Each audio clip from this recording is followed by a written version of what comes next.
ये खंडहर मेरा घर था। मेरे पति ने मुझे धोखा दिया और मुझे यहाँ मार डाला। अब मैं यहाँ फंसी हूँ। रात का अंधेरा धीरे धीरे गांव पर छा रहा था। गांव के लोग अपने घरों में दुबक रहे थे, परंतु राजेश को किसी की बातों का कोई डर नहीं था। वह अकेला ही खंडहर की तरफ बढ़ रहा था। गांव के लोग कहते थे कि वह खंडहर अभिशप्त है, कोई भी वहां रात में नहीं जाता था। राजेश ने खंडहर के पास पहुंचकर देखा तो उसे वहां अजीब सी ठंडक महसूस हुई। उसकी सांसें भारी होने लगीं। खंडहर के भीतर अंधकार गहरा था। खंडहर की दीवारें टूटी फूटी थीं। अचानक उसे किसी के रोने की आवाज़ सुनाई दी। राजेश ने चारों ओर देखा पर कोई नहीं था। वह आगे बढ़ता गया। राजेश ने मुड़कर देखा तो उसकी आंखें फटी की फटी रह गईं। एक धुंधली आकृति उसके सामने खड़ी थी। वह आकृति धीरे धीरे स्पष्ट हो रही थी।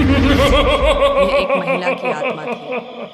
उसने सफ़ेद साड़ी पहनी हुई थी और उसके बाल बिखरे हुए थे। महिला की आत्मा ने उसकी ओर हाथ बढ़ाया। राजेश ने डर के मारे पीछे हटने की कोशिश की, परंतु उसके पैर जड़ हो गए थे। वह आत्मा बोलने लगी। तुम यहाँ क्यों आए? उसकी आवाज़ में दर्द और गुस्सा था। राजेश ने हिम्मत जुटाकर कहा, यहाँ सच जानने आया हूँ। आत्मा ने कहा, ये खंडहर मेरा घर था। मेरे पति ने मुझे धोखा दिया और मुझे यहाँ मार डाला। अब मैं यहाँ फंसी हूँ। राजेश ने पूछा, मैं तुम्हारी कैसे मदद कर सकता हूँ? आत्मा ने जवाब दिया, मुझे न्याय चाहिए। मेरे पति को सजा दिलवाओ। राजेश ने आत्मा से वादा किया कि वह उसकी मदद करेगा। आत्मा ने उसे गांव के पुराने रिकॉर्ड्स देखने का सुझाव दिया।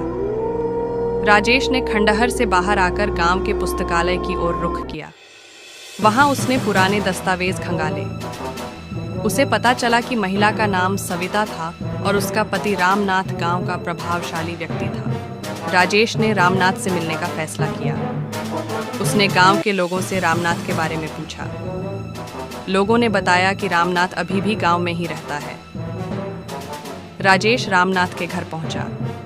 वहां रामनाथ ने उसकी आवभगत की, परंतु उसकी आंखों में एक अजीब सी चमक थी। राजेश ने रामनाथ से सविता के बारे में सवाल किए। रामनाथ की प्रतिक्रिया में एक पल के लिए डर झलक गया, परंतु उसने खुद को संभाल लिया और कहा कि वह कुछ नहीं जानता।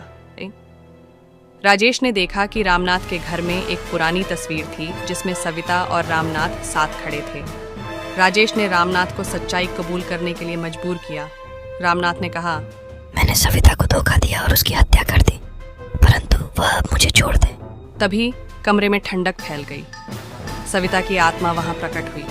रामनाथ ने सविता की आत्मा को देखकर चिल्लाना शुरू कर दिया। सविता ने कहा, तुम्हें तुम्हारे की सजा मिलेगी।